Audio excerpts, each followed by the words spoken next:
¿Tienes un conflicto con tu socio y te gustaría que terminara con un acuerdo sólido?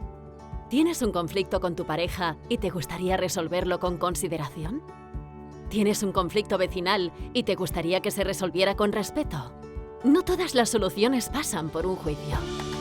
Te presentamos el derecho colaborativo, un método alternativo de resolver conflictos donde los abogados y abogadas llevan a cabo una negociación de forma innovadora trabajando en equipo, donde tú tendrás el protagonismo del proceso de negociación y se desarrollará con total respeto y empatía hacia todo el mundo.